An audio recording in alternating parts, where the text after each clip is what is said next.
Welcome to Global Connections today. I'm Dave and this is my colleague Karen. Together we will advise you on choosing your flight school. Thank you, Dave. Hi, folks.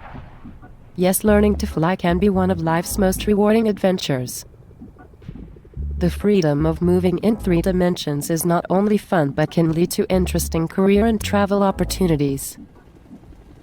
To take advantage of aviation's rewards, you must make sure you get the good, solid information that you'll need to be a safe, confident pilot in the air. One of the most important steps in that process is finding the right flight school. We will provide information for anyone interested in learning to fly and for selecting the training organization that will meet the individual's specific needs. Without any aviation experience on which to base your decision, selecting a good school can be a formidable task. Aviation is procedural and not well suited to impatience. Whether you're flying or picking a school, making rash, hurried decisions can cause dire consequences. Checklists are an aviation mainstay that ensure all procedures are accomplished and, therefore, make for safe flights. This same procedure can be applied to selecting a good flight school. At the beginning of your flight school search, it helps if you have a general idea of what you want from aviation. Why do you want to learn to fly? What is your ultimate, long-term aviation goal? Do you want to fly for fun, or are you seeking a flying career? Will your flying be local, or do you want to use general aviation aircraft to travel?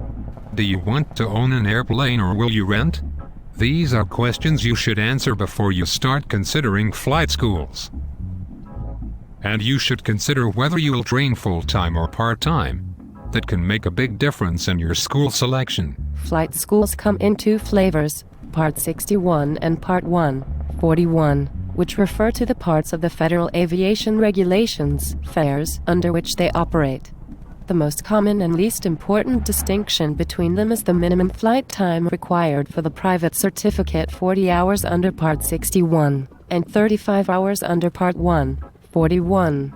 Considering that the national average for earning a private certificate is 60 to 75 hours, how long you'll take will depend on your ability and flying frequency. This difference isn't important for initial training. It does make a difference to commercial pilot applicants. Part 61 requires 250 hours, and Part 141 requires 190. Yes, Karen, what differentiates the two is structure and accountability.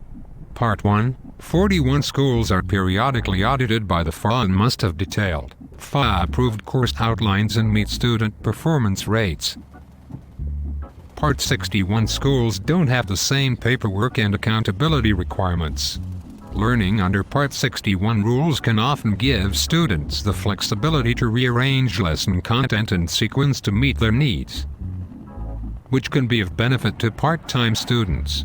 Many Part 141 schools also train students under Part 61 rules. Which type of school is best for you depends on your needs, available time, and other factors, such as veterans benefit eligibility. Only Part 141 schools can qualify for via reimbursed training and location.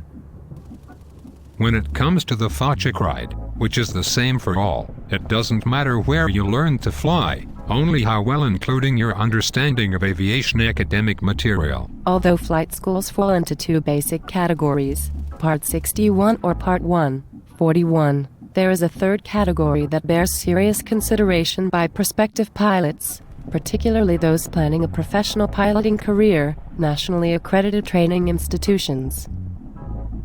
Accredited schools must meet rigid standards of accountability for virtually every area of operation and must apply to an accrediting agency recognized by the U.S. Department of Education. Collegiate aviation degree programs also play a large part in today's training marketplace, and you should consider earning a degree if you are planning a professional flying career. A plus in seeking a degree is that in many cases you are eligible for financial aid and scholarships that will assist you, not only in your academic endeavors, but in flight training as well. Once you've given some thought to what you want, start putting together a list of possible flight schools. Then request all available literature from each. Ask them to send an outline or curriculum for each program in which you're interested, and a copy of the school's regulations and flight operations procedures. Don't base your decision on the literature alone. You're looking for informative substance, and this can be found as well in photocopied sheets as it can in full-color catalogs.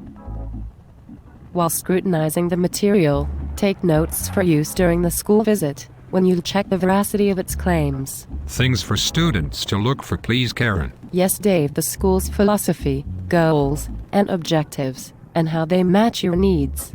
Are there such benefits as housing, financial aid, and additional training, such as aerobatics, that will broaden your experience? How important is flight training to the organization? How long has the flight school been in business? What about the school's instructional staff, its enrollment numbers, and credentials? How many and what types of aircraft are used in the school's flight instruction program? What are the school's classrooms like? What services are available at its airport, instrument approaches, and control towers? What is the school's reputation on regulations and safety policies? Take a first-hand look at your money. If you do nothing else in your school search, visit the school. Your first contact will likely be an admissions officer or the chief flight instructor. Listen closely and ask questions about everything. Don't be shy. If you don't understand something, ask. During your tour, ensure that no area is left unvisited, from administrative offices to the maintenance area. Interview the school's chief flight instructor or his or her assistant. Some questions to ask: are progressive flight checks given? These checks evaluate your progress during the training program. What's the instructor-to-student ratio? Generally speaking, an instructor can adequately educate 4 of 5 full-time students, or 10 or more part-timers, depending on their schedules. Who schedules lessons, and how is it done? What are the insurance requirements of the school, and how do its liability and collision policies work? Will you be responsible for a deductible, and how much is that deductible in the event of a loss? What is your coverage as a student? Who keeps your records? This is important because poor documentation can cause you to repeat training. What happens when weather or maintenance problems cancel a lesson? Who's responsible for rescheduling lessons and reporting maintenance problems? After the official tour, get away by yourself and talk to other students in training. Ask them to rate the training's quality and explain what problems they've had, if any, and how they were dealt with. Other important information resources can be the local FAA Flight Standards District Office, the Better Business Bureau, and the Chamber of Commerce. They may offer important insights on such topics as a school's safety record and business practices.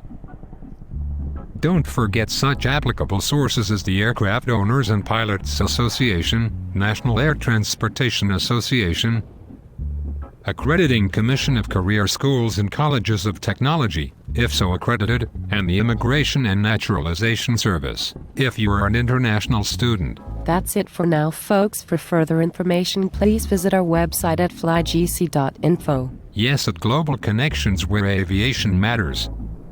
Thank you.